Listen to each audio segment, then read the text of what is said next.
Bueno, buenos días a todos. Bienvenidos a esta tercera charla de la penúltima jornada de la Universidad de Verano. Bueno, en mi primera intervención hablé sobre la explotación dentro del socialismo y hoy quiero tocar otro concepto propio de la ideología marxista, mucho más fundamental incluso que la explotación, aunque quizá menos popular, pero que es la base intelectual de la teoría de la explotación y de muchas más teorías justificativas del socialismo y de la dictadura del proletariado, que es la teoría de la alienación. Voy a repetir un poco una transparencia que ya puse el otro día para que nos ubiquemos mentalmente donde nos encontramos, ¿no? Recordad, la división del trabajo consiste en contraponer la producción para el autoconsumo. Yo produzco lo que yo necesito, lo que yo quiero, y controlo todas las fases de ese proceso productivo. Bien, por tanto, dispongo de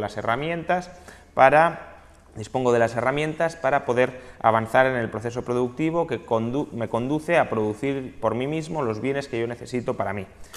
En cambio, la producción para el mercado implica que probablemente ni siquiera yo sea propietario de los medios de producción que voy a utilizar y que en todo caso voy a producir bienes que no quiero para mí mismo, sino que son deseados por otras personas. Y a su vez otras personas producen los bienes que yo deseo. Por tanto, digamos que la producción para el autoconsumo es un proceso mucho más simple, donde yo escojo qué quiero consumir, cuándo lo quiero consumir, qué técnicas tengo disponibles. Es decir, es un proceso autocontrolado. El productor es el que lo controla porque es el autoconsumidor a su vez. Y luego la producción para el mercado implica un nivel de planificación mucho más complejo e incierto, donde ya hay que tomar decisiones sobre qué quieren los demás. Por tanto, lo que yo tengo que producir viene determinado por las preferencias de los demás, no por mis preferencias. Tengo que escoger las técnicas, pero ni siquiera las técnicas que yo quiera, no las técnicas con las que yo me autorrealice, con las que me sienta a gusto, métodos éticos, que considere éticos de producción, sino que tengo que escoger aquellos que sean en cada momento más eficientes en función de los que otros escojan, porque si yo no escojo los que son más eficientes, los otros me desplazarán del mercado. Además, el timing de producción, las condiciones de producción, etcétera, vienen muy determinadas por lo que escojan los demás, por las preferencias de los demás, por cómo los demás me influyan a mí en ese proceso social de producción, etcétera. Es decir, pasamos del autocontrol del proceso a vernos alienados de ese proceso.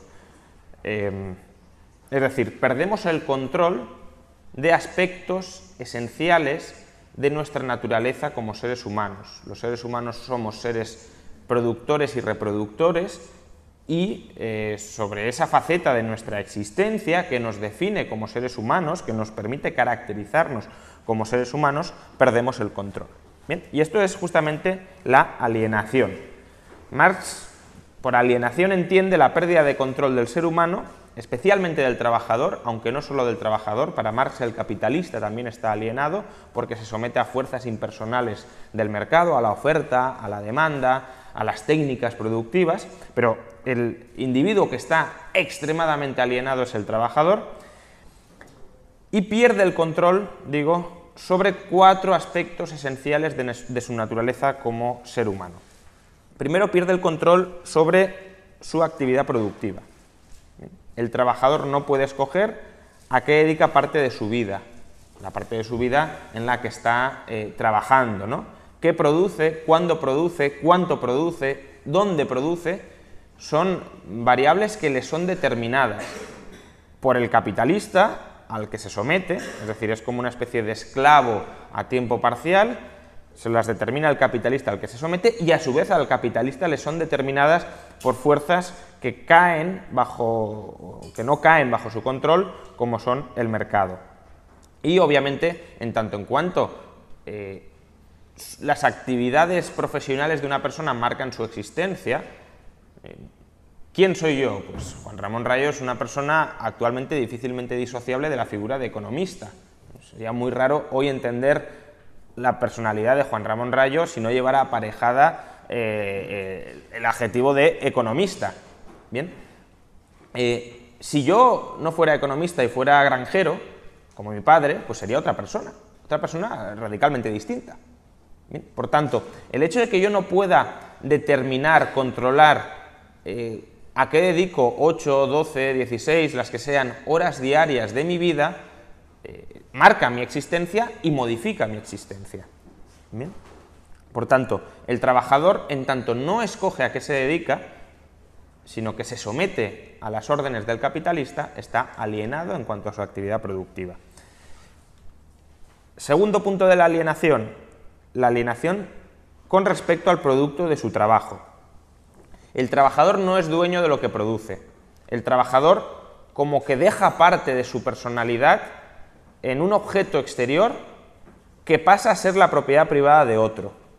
Por tanto, es como si yo vendiera partes de mí mismo, como si vendiera mis órganos o partes puramente muy afectas a mi propia existencia o a mi propia personalidad. Si a mí me cortan los dos brazos, ¿Juan Ramón Rayo sigue siendo Juan Ramón Rayo? Pues en parte sí, pero no exactamente, etc. Entonces, congelar, cristalizar parte de nuestro tiempo, parte de nuestra vida en objetos exteriores que luego no son propiedad nuestra y que no podemos utilizar para satisfacer nuestros fines, sino que, como decíamos, están dirigidos, subordinados a fines ajenos, en cierta medida también es como vender parte de mi vida, como vender parte de mi personalidad. Ni siquiera el trabajador suele ser propietario de las herramientas que utiliza para producir. Es el capitalista el que le proporciona el utillaje, los bienes de capital, los activos con los cuales produce. Por tanto, no es el trabajador el que determina las condiciones técnicas de producción. Estas le vienen dadas. Y además, en la medida en que no producimos lo que más llama valor de uso, es decir, no producimos valor de uso para nosotros mismos, no producimos lo que queremos, sino que producimos para otros, y por tanto, en la medida en que otros tienen que producir para nosotros, en cierta medida mis necesidades dejan de ser necesidades que surjan de mí mismo. ¿Por qué? Porque ya entro en la esfera del mercado, donde lo que yo quiero o dejo de querer en parte está influido o determinado por la actividad de los productores de cosas que yo quiero comprar. Toda la idea de que la publicidad nos manipula, de que nuestras preferencias están condicionadas por el exterior, etc. Y eso deriva del hecho de que no soy yo el que produce lo que quiero, porque si yo digo, pues, ¿qué me apetece? Una tortilla, pues me hago una tortilla. Ahora, si yo ya lo que tengo es, digamos, un poder adquisitivo general y tengo que decidir entre un catálogo muy amplio qué quiero, otros me pueden enviar información para decirme, no, lo que tú tienes que querer es esto que he producido yo. Y por tanto, los deseos de las personas no están orientados a autorrealizarse como personas, sino a incrementar la tasa de ganancia de los capitalistas. Los capitalistas orientan las preferencias de las personas para que ellas se sometan a las mismas y puedan seguir con el proceso de reproducción del capital. Es decir, pasamos de valores de uso a mercancías, ¿no? Esto es lo que Marx llama el fetichismo de la mercancía. Bien, tercer aspecto de la alienación. Las relaciones cooperativas entre los trabajadores no están determinadas por los propios trabajadores. Marx entiende la organización fabril como un instrumento, un dispositivo del capitalista para colocar en común equipos de trabajo muy productivos y que, por tanto, aumenten su tasa de ganancia. Bien, por tanto, otro aspecto clave de mi vida, con quién convivo en una parte básica de mi vida, que es la actividad productiva, tampoco lo elijo yo. Es como si a mí me impusieran con quién tengo que casarme. El capitalista me dice, tú tienes que convivir y tienes que trabajar con este, aunque te lleves fatal con él, aunque no tengas nada en común con él, aunque odies estar cooperando con él. Por tanto, de nuevo está desprendiéndose de la capacidad de determinar otro aspecto clave de su vida, como es la conformación del equipo de trabajo o de los nexos cooperativos. Y en definitiva, el cuarto aspecto, que en realidad es como la cristalización de los otros tres, o como el resumen de los otros tres, es que el ser humano se distancia de su naturaleza específica como ser humano, ¿no? Aquí, por hacerle un guiño a Paco, digo, si el ser humano es un agente autónomo y autopoético, es decir, un agente que actúa independientemente y que intenta autorreproducirse como organismo vivo, el ser humano, claro, se ve alienado para Marx, que tiene una concepción bastante parecida de ser humano, cuando se somete a fines ajenos, es decir, cuando no es autónomo, sino que es heterónomo, es otro el que determina mis fines, no soy yo, y cuando su capacidad para autorreproducirse, para crecer materialmente, es decir, no solo como ser humano acotado, sino que Marx entiende que el ser humano se extiende también a aquellos objetos exteriores sobre los que el ser humano ejerce un control. ¿Bien? Y por tanto, si esa capacidad de crecimiento humana, de extender su personalidad al mundo exterior, se ve contingentado por normas jurídicas o por relaciones de poder, como es la propiedad privada, que impide que ciertas personas extiendan su personalidad sobre esa parte del mundo exterior, pues su naturaleza humana se ve, ya digo, contingentada. Es decir, el ser humano deja de ser para Marx un ser humano y se parece cada vez más a un animal que está bajo el control de otros. Un ser vivo que otros controlan para sus fines y que no puede transformar nada del mundo exterior que no goce del asentimiento o de otros animales más fuertes o del ser humano, que es el dueño de los propios animales. Bien. Entonces, la alienación es la causa esencial por la cual el marxismo se opone a la propiedad privada y a la división del trabajo. Es decir, Marx no es que diga, tenemos que tratar de suprimir la alienación dentro de un mundo con propiedad privada y con división del trabajo. No, él es consciente de que la alienación es consustancial a la propiedad privada y a la división del trabajo. Es más, dice que no se puede dar propiedad privada sin división del trabajo y no se puede dar división del trabajo sin propiedad privada. Y que el exterior, digamos, la exteriorización de esa identidad entre división del trabajo y propiedad privada es la alienación del trabajo. Y por eso el propio Marx dice que el programa de todo comunista se puede resumir en la abolición de la propiedad privada. ¿Bien? Entonces, mi propósito en esta charla es estudiar, ahora os explicaré un poco el materialismo histórico, es decir, las leyes de la historia según Marx, estudiar o analizar dónde la alienación es menor, porque Marx tiene la idea de que la alienación es máxima dentro del capitalismo y que es mínima dentro del comunismo. Y lo que os quiero mostrar es que es al revés, que la alienación es máxima en sistemas comunistas o cercanos al comunismo y que es mínima dentro del capitalismo. Bien, esa es, digamos, la conclusión a la que espero poder llegar al finalizar la charla. Entonces, Marx tiene una teoría de la historia según la cual, digamos, las relaciones tecnológicas determinan las relaciones jurídicas, las relaciones sociales, las relaciones culturales y, en todo caso, las relaciones de producción.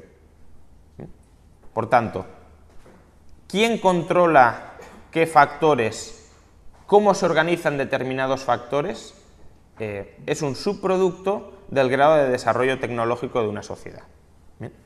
Entonces, Marx tiene la idea de que la historia se mueve está determinada de antemano y a través del cambio en la tecnología va modificando el modo de producción, un modo de producción conforme va siendo cada vez menos eficiente a la hora de incrementar la productividad, entra en declive y cuando entra en declive porque ya no puede exprimir esas relaciones productivas suficientemente, entonces cae presa de sus contradicciones internas y es sustituido por otro modo de producción más avanzado. ¿Bien? Y la idea de Marx es la de un progreso lineal. Partimos desde el comunismo primitivo, cuyas características ahora os esbozaré, y pasando por el esclavismo, el feudalismo, el capitalismo y finalmente el comunismo, llegamos al comunismo, es decir, cerramos el círculo. Como que nos han expulsado del jardín del Edén, que es el comunismo primitivo, y la humanidad está buscando de vuelta el retorno a ese Edén, que sería el comunismo, pero un comunismo más avanzado, con más potencia tecnológica que el comunismo primitivo, ¿no? Entonces, básicamente, como os digo, el primer modo de producción histórico para Marx es el comunismo primitivo, que básicamente es el modo de producción propio de las tribus de cazadores y recolectores. ¿Bien? Estamos hablando de una sociedad sin clases, sin propiedad privada,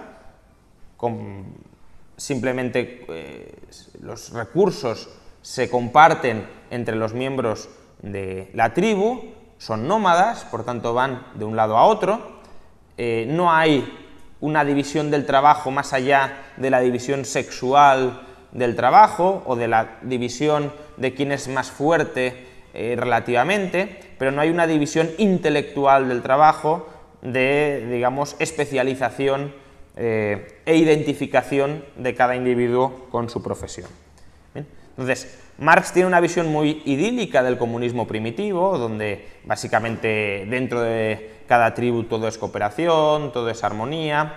Es verdad que viven al borde de la subsistencia, porque no hay acumulación material, y de hecho, cuando la técnica avanza lo suficiente, es decir, cuando aumenta lo suficiente la productividad como para que un ser humano sea capaz de producir un excedente superior a aquel que necesita, digamos, para autorreproducirse como ser vivo, es decir, que puede acumular más allá del mínimo de subsistencia, ahí es donde Marx coloca el origen de la propiedad privada, porque ya lo que produzco no solo me lo como, sino que lo puedo ahorrar en forma de excedente productivo, y al ahorrarlo en forma de excedente productivo digo, esto es mío y no es tuyo. Y a partir de ahí también empiezan a surgir las clases sociales, porque existe una diferencia entre quién es propietario y no es propietario.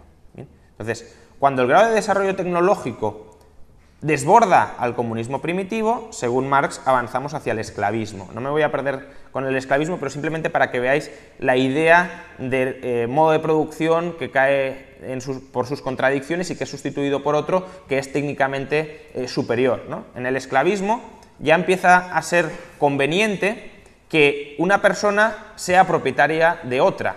En el comunismo primitivo no, porque si tú solo puedes producir lo necesario para mantenerte a ti mismo, ¿qué sentido tiene que yo sea tu dueño?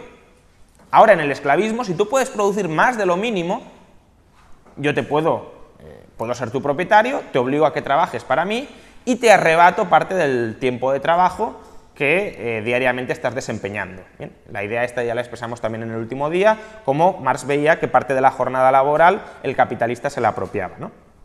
Entonces, bueno, ahí lo que dice Marx es el sistema esclavista se va desarrollando, pero tiene problemas porque al ser un sistema con crecimiento extensivo, donde el crecimiento solo se produce por incorporación de más esclavos, los costes de control del esclavo y la falta de incentivos para que el esclavo se autocontrole a sí mismo y sea diligente y trabaje y sea productivo y se esfuerce, etcétera, son crecientes, aparte de los costes militares de conquistar nuevos territorios para incorporar nuevos esclavos y para seguir creciendo.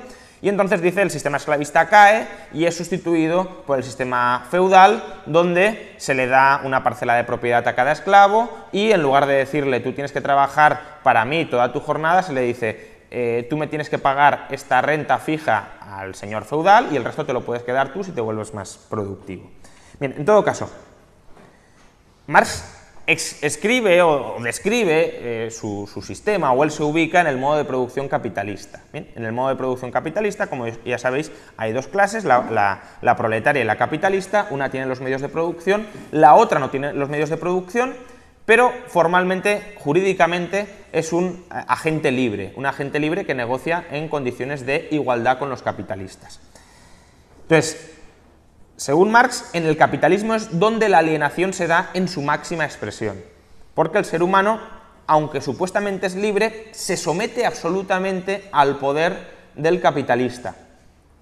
Y el capitalista es el que determina a qué se ha de dedicar, qué ha de producir, se apropia además de su producción, con quién tiene que trabajar y, en definitiva, el ser humano es algo así como un animal al servicio del capitalista.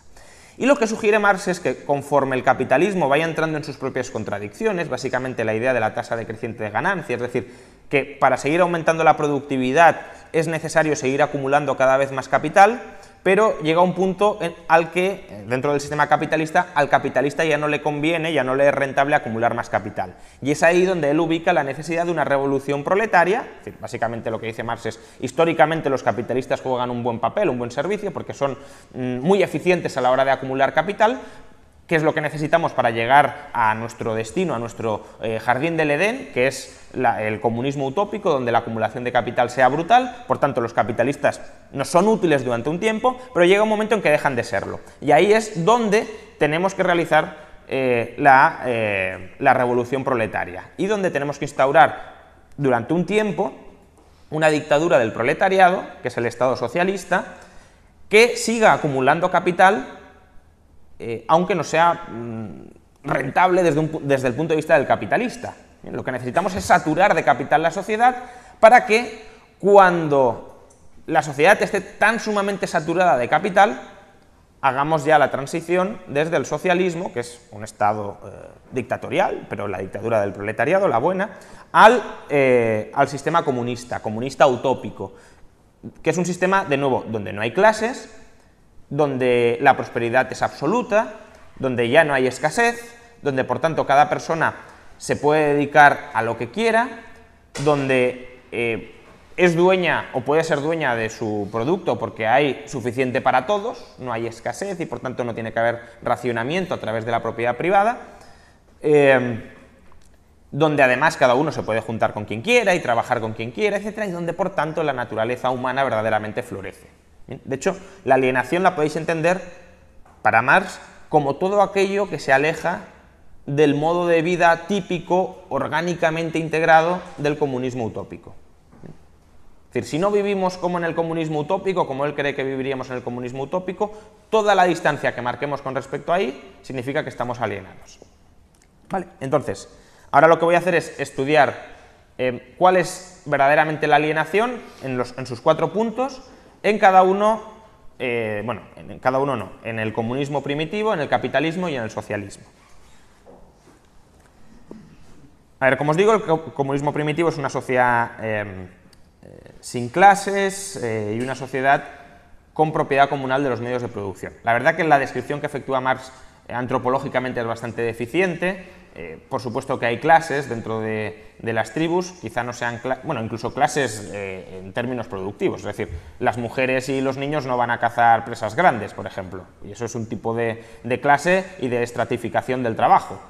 Sí que hay propiedad privada, muy limitada, porque obviamente es verdad que la acumulación es limitada, pero en la poca acumulación que hay propiedad privada. Incluso la tierra, en contextos de escasez, por supuesto que se considera propiedad privada. Si hay escasez entre tribus y una tribu intenta entrar y rapiñar los recursos del territorio que está transitoriamente ocupando una tribu nómada, por supuesto que puede haber una declaración de guerra.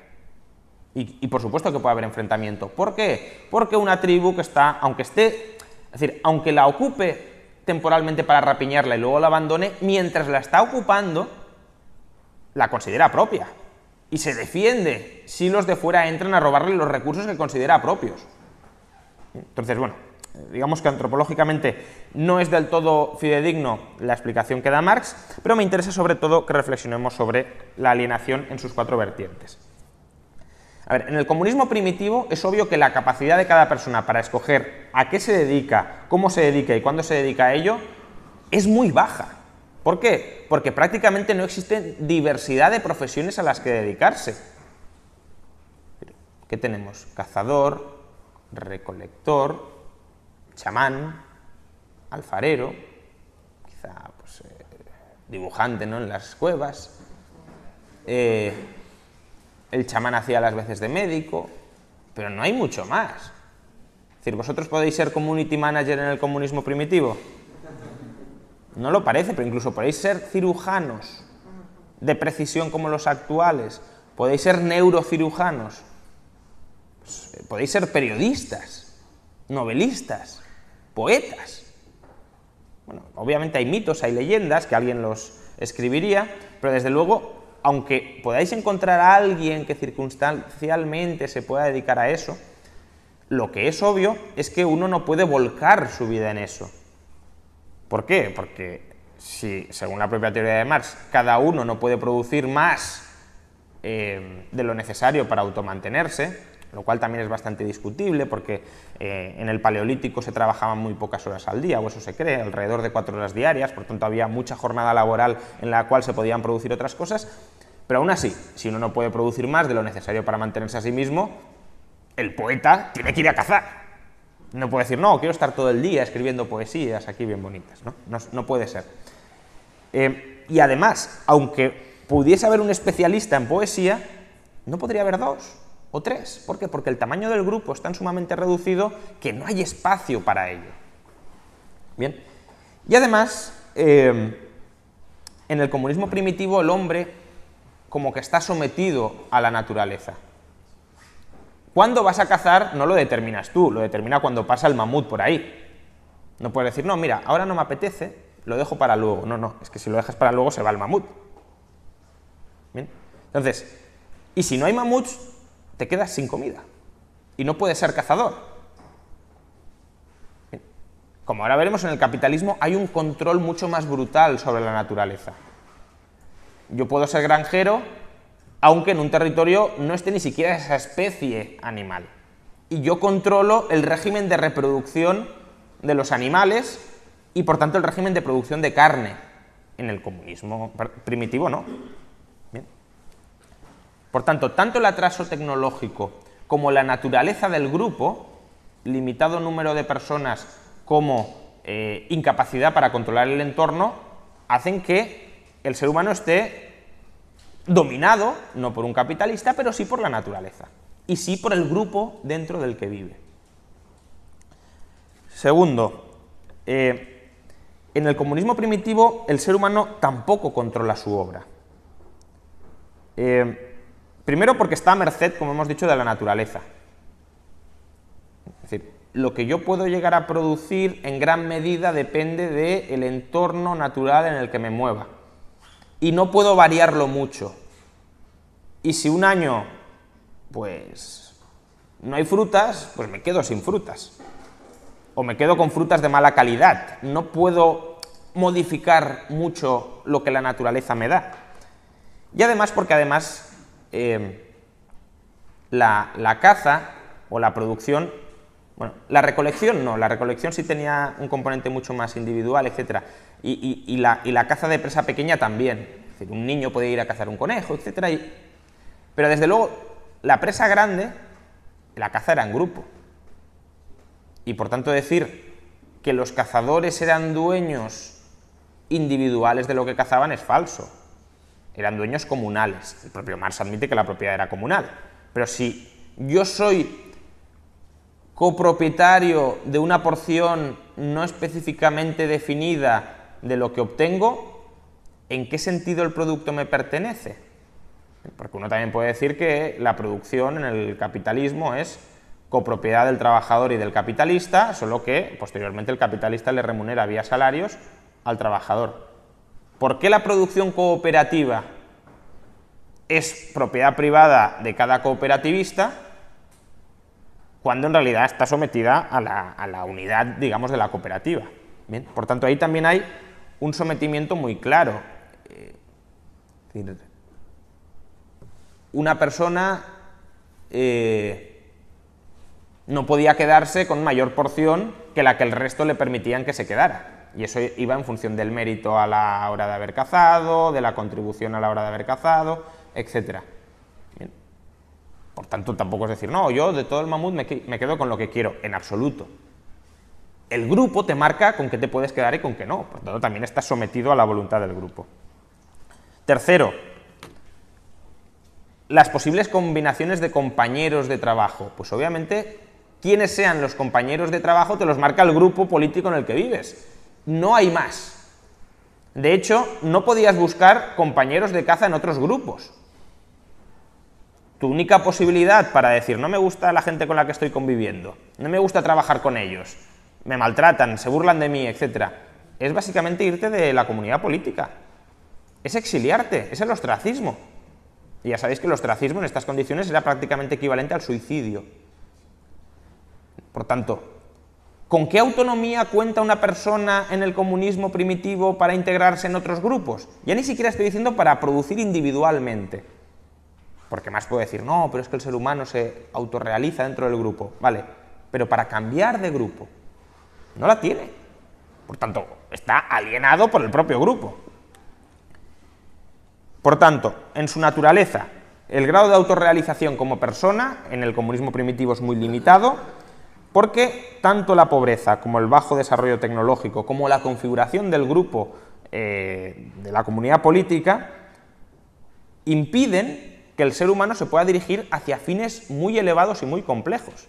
Básicamente lo que hace es cubrir el escalón básico o los dos escalones básicos de Maslow, fisiología y seguridad.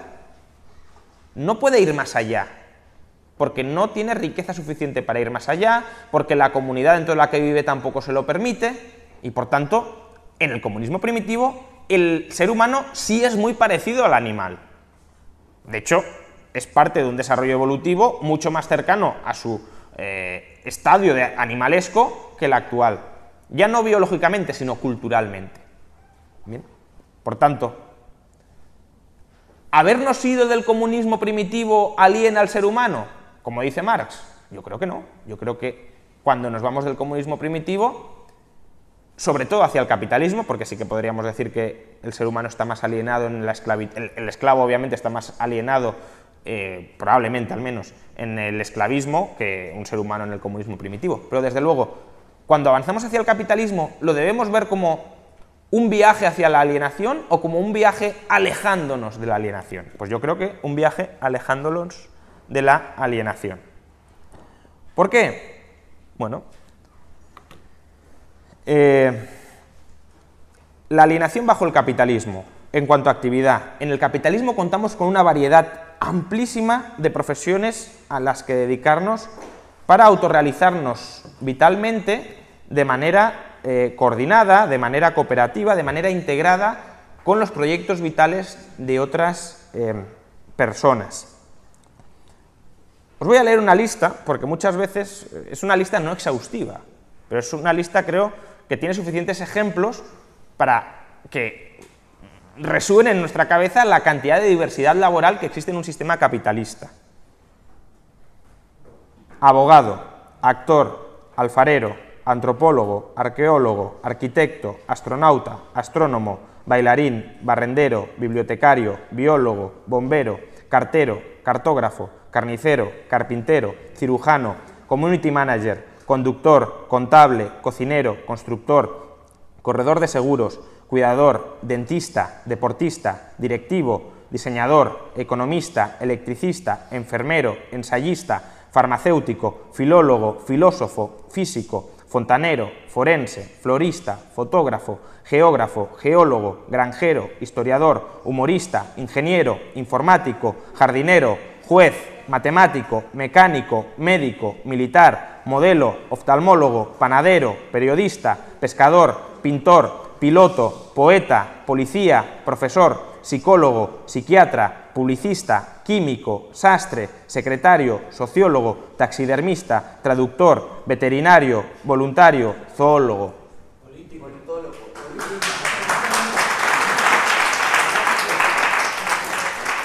Hay más, es una lista no exhaustiva, decíais por aquí político. No lo considero una profesión suficientemente digna, pero bueno, en cualquier caso, fijaos que toda esta lista, que son profesiones en las cuales uno puede autorrealizarse vitalmente, no están en su inmensa mayoría en el comunismo primitivo. Entonces, ¿cómo decir que el capitalismo reduce nuestras oportunidades de autorrealizarnos en lo que profesionalmente nos gusta? Si hoy el abanico es más amplio de lo que lo ha sido nunca.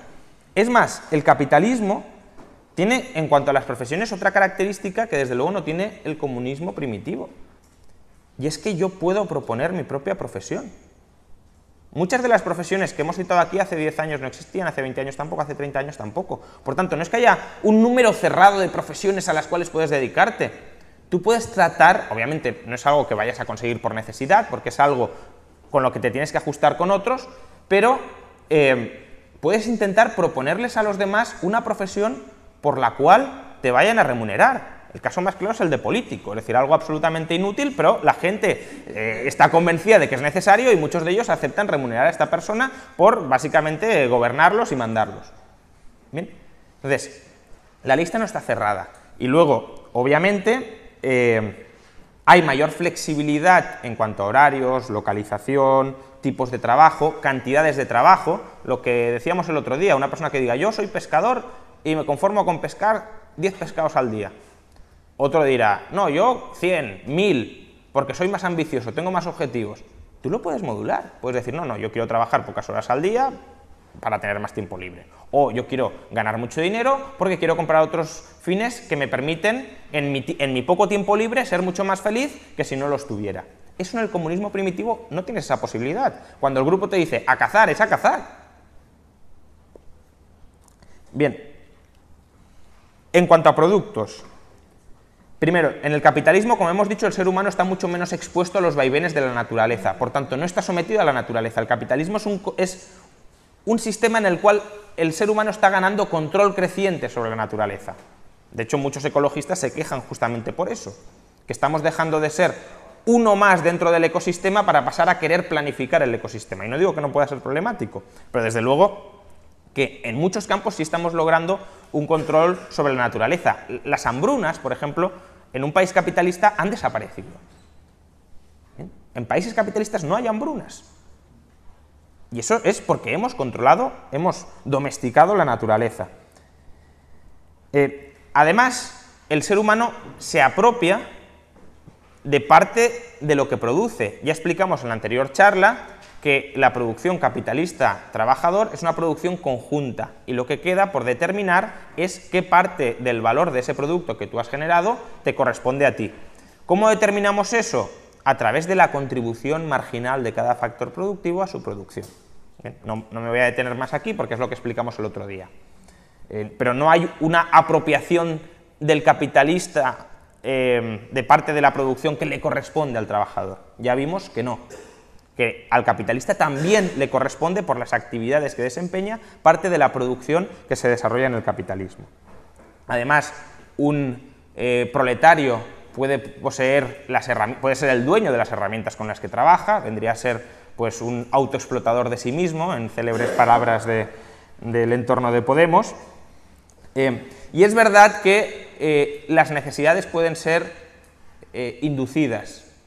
Es verdad que la publicidad influye, es verdad que la publicidad nos puede condicionar mucho, pero también es verdad que el capitalismo, o el liberalismo más que el capitalismo, es decir, el sistema político liberal, da espacios para que una persona se pueda emancipar de la manipulación de la publicidad.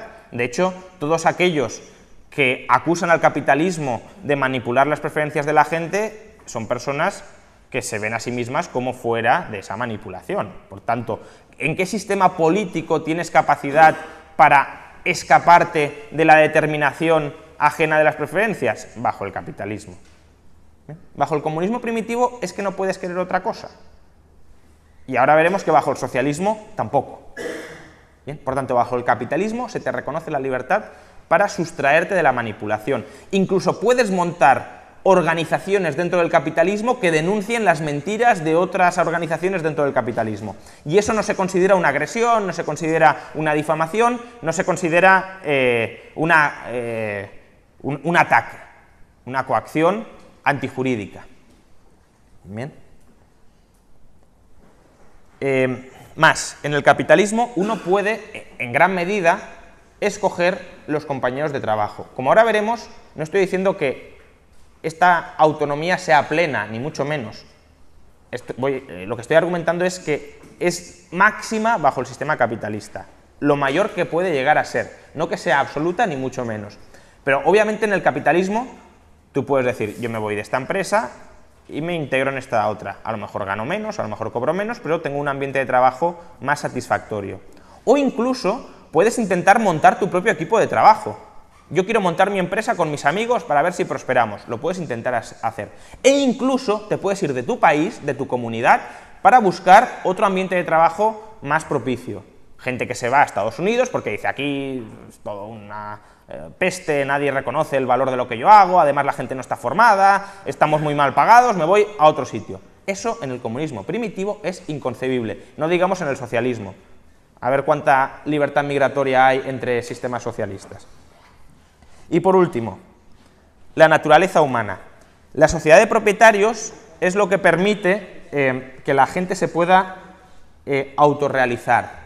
¿Por qué? Por lo que ya hemos explicado también en otras jornadas. La acumulación patrimonial de una persona le permite disfrutar de mayor tiempo libre para dedicarse a actividades que no estén directamente, activamente vinculadas con la satisfacción de las necesidades ajenas, sino que, dado que tiene rentas pasivas, es decir, dado que tiene un patrimonio que ya se está encargando de esa parte de producir bienes para los demás, puede acceder a aquellos bienes que producen los demás y que necesita para desarrollar sus actividades personales. Y además es verdad que hay gente que en el capitalismo trabaja en ocupaciones que no le gustan nada, pero esas personas son remuneradas relativamente más. Allí donde la oferta laboral es más baja, la prima por molestias, digamos, es mayor. Bien, vamos con el socialismo. El socialismo es el comunismo de fase baja, es decir, la primera etapa del sistema comunista, la dictadura del proletariado, que es la transición que tenemos que efectuar para poder llegar a nuestro destino. Grado de alienación en el socialismo, la actividad. El trabajador se tiene que someter a los planes centralizados de la burocracia estatal. Es decir, el burócrata dice, vamos a producir esto, aquello y lo otro, y no se va a producir nada más. Por tanto, usted, de lo que hay, escoja dónde. Es más, como vea que quiere escoger algo donde ya tenemos exceso de trabajadores, ya me buscaré las vueltas para que usted termine escogiendo lo que yo quiero. Por ejemplo, denegando permisos de movilidad interna, denegando permisos de residencia, denegando la escolarización de tus hijos, porque las burocracias empresariales eran las que determinaban a qué colegio iban tus hijos o no, etcétera. Por tanto, el grado de control en un sistema socialista es extremo sobre la ocupación laboral de la gente, pero es que no puede ser de otra manera. Porque si la gente se dedica a lo que quiere, no se les puede dejar solos. Es decir, si uno se dedica a algo que no coincide con lo que ha dicho el burócrata, está saboteando el plan del burócrata. Está diciendo, el burócrata, yo quiero producir acero, y otro dice, no, yo quiero producir maíz. ¿Cómo vas a producir maíz si hay que producir acero? Por tanto, la libertad de elección es extremadamente limitada porque es el burócrata, sus caprichos, los que se han de producir. La muestra más clara es que una persona en el socialismo no cuenta con libertad para iniciar su proyecto empresarial, no la tiene. Los proyectos productivos son los que hay, que son los que ha decidido el de arriba. Y, por supuesto, las herramientas son propiedad del Estado, propiedad colectiva de los medios de producción. Es verdad que nos dicen que el Estado representa la vanguardia del proletariado, pero eso, obviamente, es una falacia. Es propiedad estatal, propiedad de la burocracia, y así la ejerce. Luego, sobre el producto, como ya vimos, la extracción de la plusvalía, es decir, que el trabajador no cobra el producto íntegro de su trabajo, también se da bajo el socialismo, porque hay que seguir acumulando capital, hay que reponer el que se deprecia, hay que acumular un fondo frente a riesgos, hay que redistribuir parte de la renta, etc. Pero no solo eso, sino que en el socialismo el trabajador sí está absolutamente sometido a la arbitrariedad del burócrata para fijar salarios. Es el burócrata el que le dice tú cuánto cobras en función de lo que a mí me da la gana. No en función de lo que los demás aprecian tu contribución a la satisfacción de sus necesidades, sino de lo que a mí me da la gana. Y además, obviamente, la propaganda en los sistemas socialistas es absoluta para tratar de determinar las preferencias. No sé si sabéis, por ejemplo, que en la Unión Soviética los más famosos son los planes quinquenales, pero había planes de consumo a 20 años. Consumos deseados, de este señor, o sea, el armario ideal de un señor es que tenga 2 trajes y 4 pares de zapatos, y el de una mujer que tenga 7 vestidos y 4 pares de medias. ¿Bien? Eso se diseñaba y eso se intentaba orientar el consumo de la sociedad hacia ahí. Lo mismo sucede hoy, no fumes, no bebas, come esto, no comas lo otro, pero en el socialismo obviamente es mucho más agresivo y mucho más brutal. ¿Por qué? Porque al final en el socialismo no se produce lo que quieres consumir, sino que has de consumir lo que otros producen y por tanto tus preferencias se han de adaptar a lo que otros han producido y para eso, aparte del racionamiento, es fundamental la propaganda. Los equipos de trabajo por las mismas están absolutamente diseñados por los directivos de las distintas burocracias estatales, no hay libertad de entrada para conformar nuevos equipos de trabajo y tampoco existe libertad para emigrar. Te detienen en la frontera porque estás, de nuevo, saboteando el plan estatal. Tú eres propiedad del Estado. Bien. Y por último, obviamente, la naturaleza bajo el socialismo es mucho más parecida a la de un animal de carga, la de un instrumento para completar la revolución proletaria, que la de un agente autónomo con fines propios, con objetivos vitales propios y merecedor de respeto del resto de las personas.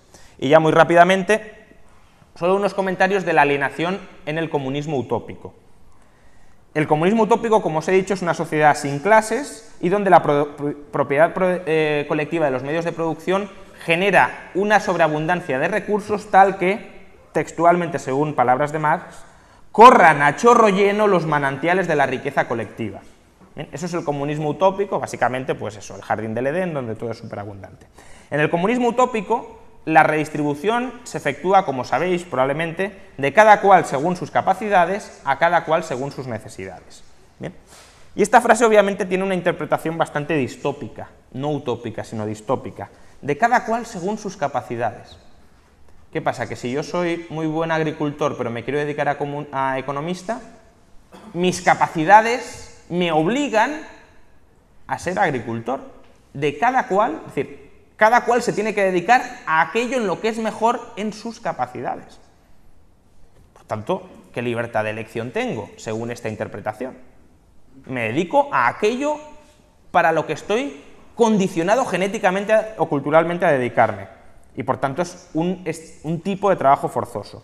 Por supuesto también tiene una interpretación más utópica, donde como todo es superabundante, cada cual nos podemos dedicar a lo que queramos y aún así la producción será sobreabundante. En este caso es una petición de principios, como os he dicho, comunismo utópico igual a inexistencia de alienación. No es que el comunismo utópico lleve a acabar con la alienación, es que defino la alienación en función de lo que no hay en el comunismo utópico. Por tanto, obviamente es una trampa. Pero es que incluso en una sociedad comunista podría haber alienación con respecto a la comunidad política.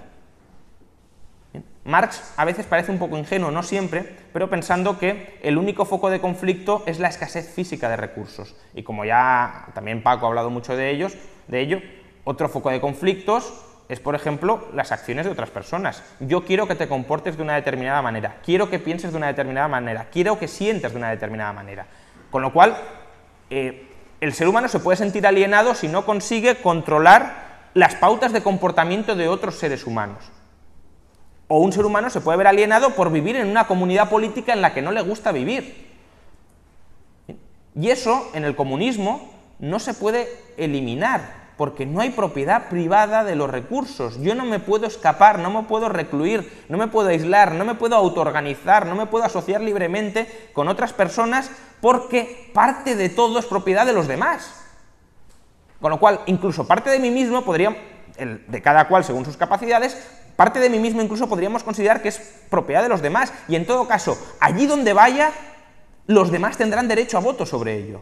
Y por tanto tendrán derecho a determinar cómo he de vivir parte de mi vida.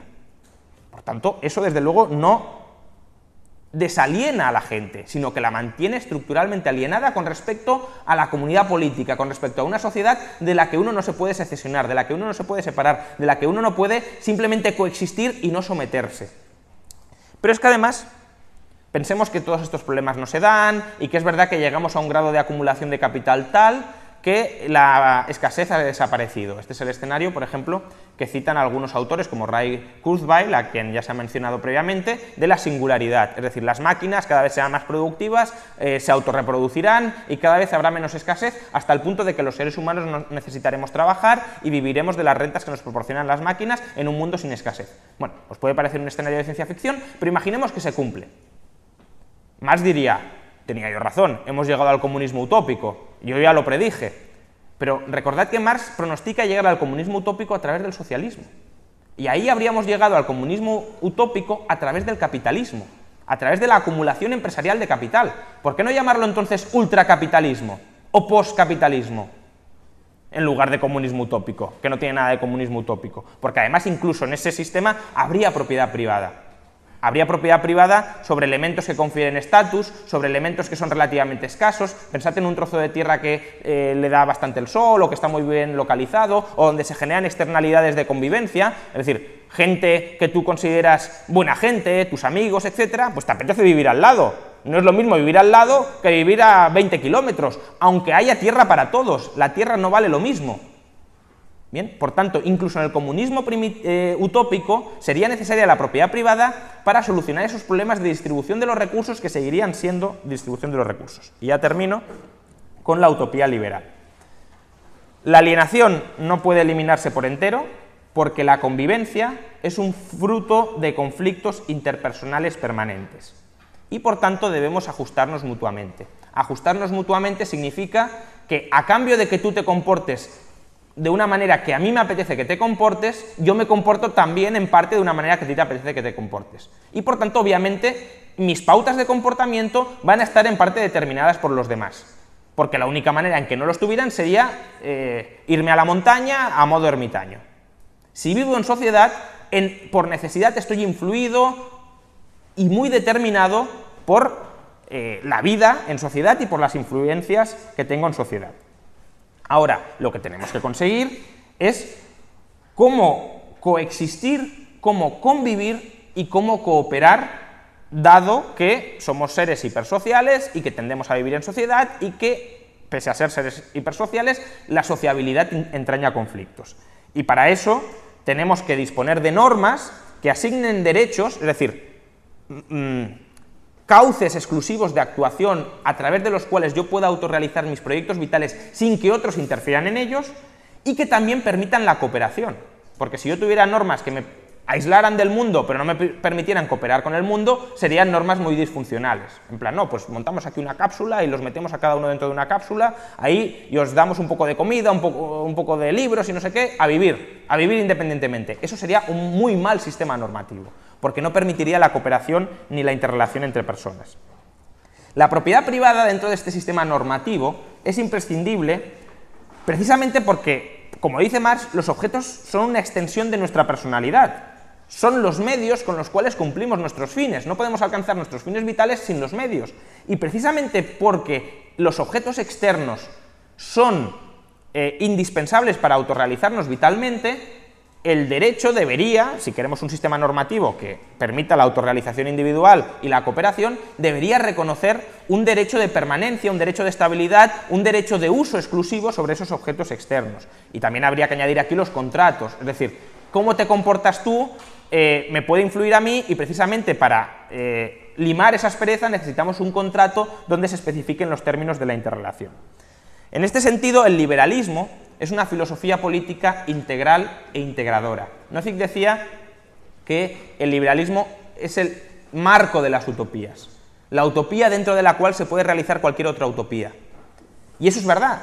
Es decir, el liberalismo es un mínimo que, respetando, defendiendo la capacidad de autodeterminación, la capacidad de agencia de cada persona para perseguir sus propios fines vitales, permite la autoorganización para que comunitariamente se persigan objetivos sociales en agregado, a través de la acción colectiva.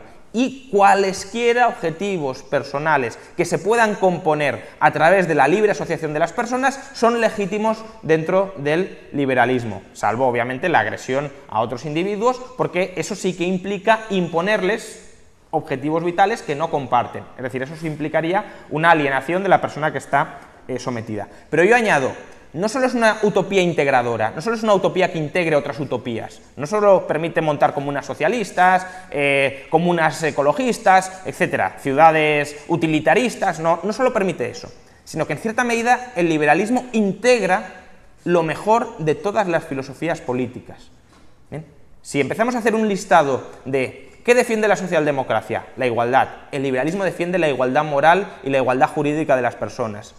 ¿Qué defiende el republicanismo? La no dominación de las personas, es decir, que una persona tenga autonomía para realizarse. El liberalismo maximiza esa no dominación permitiendo combinaciones múltiples en la sociedad.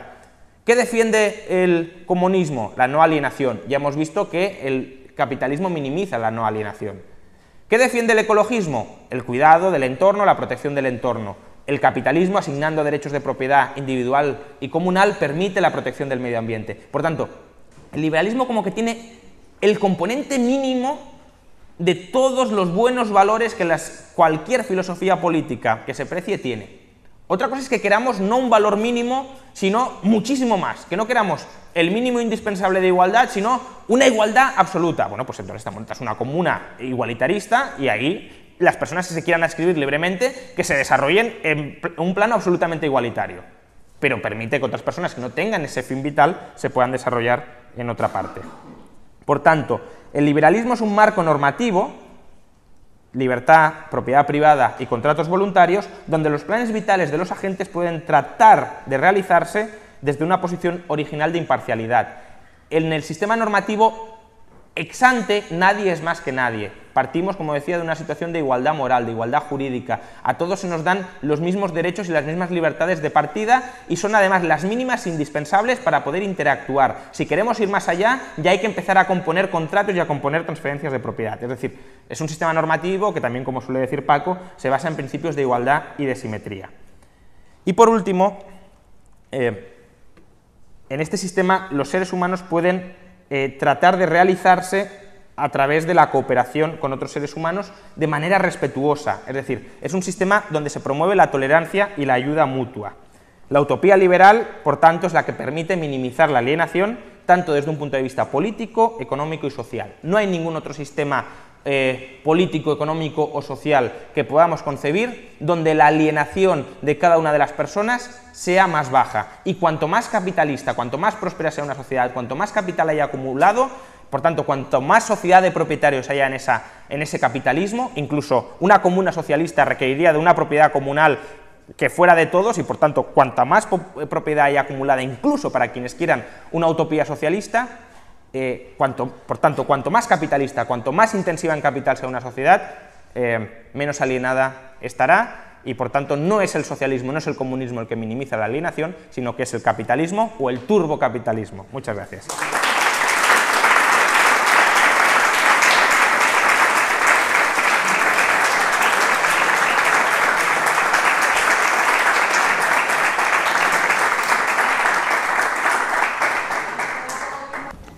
Bueno, felicidades por la conferencia.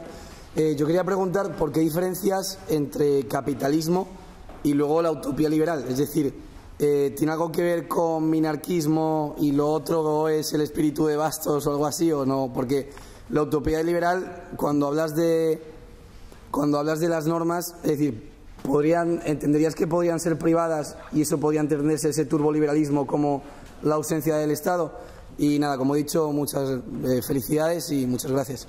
Sí, bueno, el capitalismo es el sistema económico más desarrollado del liberalismo, el que trae más prosperidad, pero el liberalismo es más amplio que el capitalismo, va más allá del capitalismo, simplemente por eso. Es decir, el liberalismo en su versión completa, es decir, donde se respeten estrictamente los derechos de propiedad, los contratos y la libertad de las personas, es un marco para las utopías, pero a su vez es una utopía que integra lo mejor de cada corriente de pensamiento filosófica.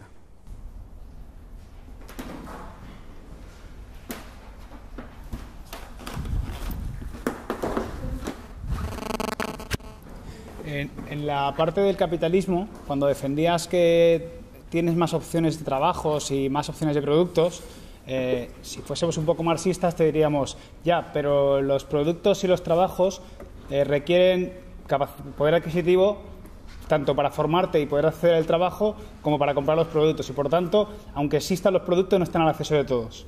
Entonces, quizá habría que...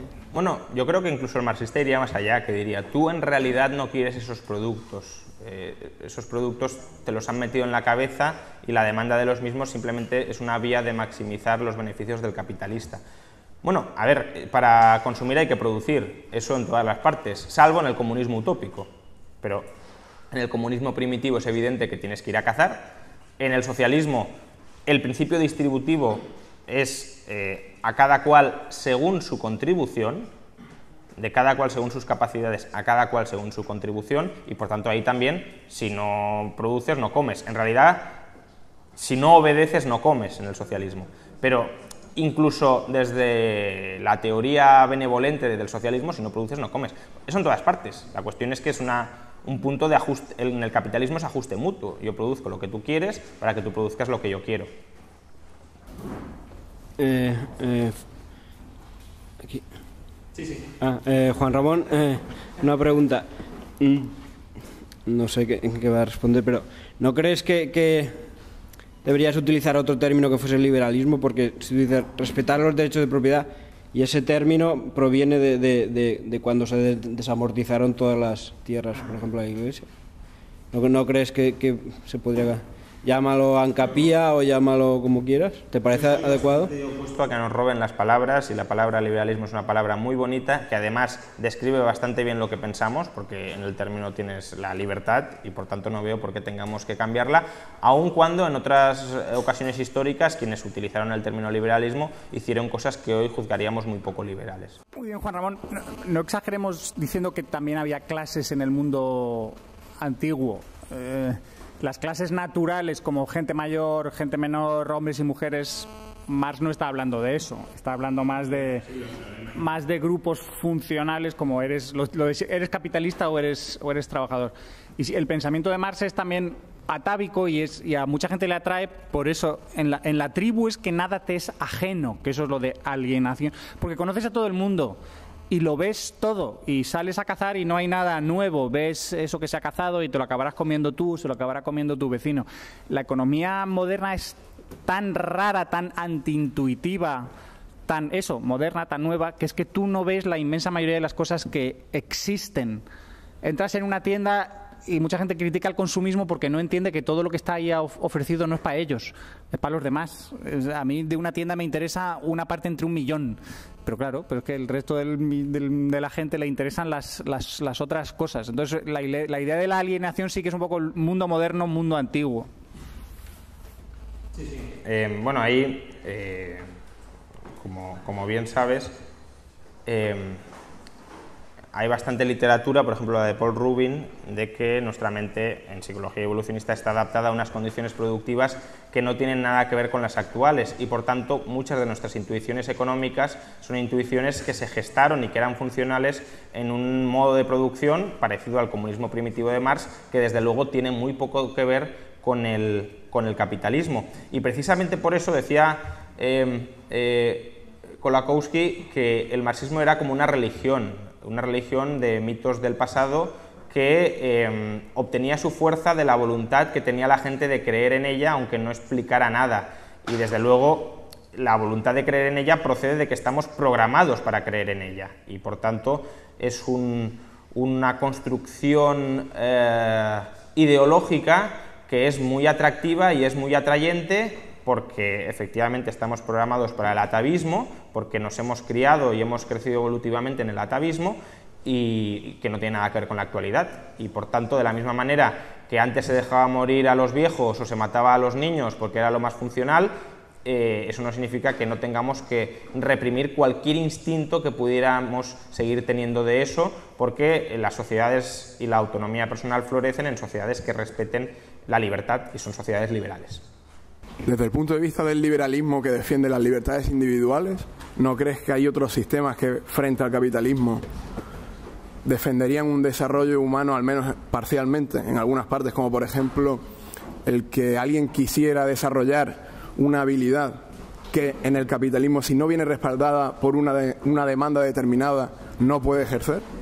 Sí, obviamente, eso es lo que Marx ve como alienación, ¿no? Que yo me tengo que dedicar no a lo que quiero, sino a lo que a los demás les gusta. El punto es, tú tienes muchas opciones para tratar de dedicarte a aquello que a ti te gusta y a aquello que a los demás les gusta. Si hay mucha gente a la que no le gusta una determinada profesión, esa profesión compensa a las personas precisamente por dedicarse a ello. Y cuanto más capitalista sea una sociedad, más capacidad tendrás para dedicarte a ello. Yo solo un ejemplo muy breve porque creo que es muy ilustrativo. Una vez discutiendo con alguien de Podemos, estaba criticando la división internacional del trabajo, como diciendo, por geografía económica, ¿no? En España nos dedicamos a esto, en Alemania a lo otro, en Europa del Este a aquello, como si hubiese un plan central que determinara la especialización regional. Y decía, claro, los suecos más adelante, no vinculado con eso, y los suecos son un pueblo muy avanzado y casi todos son músicos y casi todos son bohemios, y lo que no veía es que si los suecos pueden ser músicos o bohemios es precisamente porque existe división del trabajo. Si no existe división del trabajo, tú no puedes dedicarte 24 horas al día a tocar la guitarra, te tienes que dedicar a producir comida. Por tanto, cuanto más productiva sea el sistema económico y la división del trabajo, más gente se podrá dedicar a aquello que le gusta y menos tiempo tendrá que dedicar a aquellas actividades que no le gustan, por tanto menos alienada estará. Yo, como he dicho, no es que diga que en el capitalismo no existe ningún tipo de alienación, lo que digo es que en cada momento histórico, cuanto más capitalista es una sociedad, el grado de alienación posible se minimiza con ese sistema. Muchas gracias.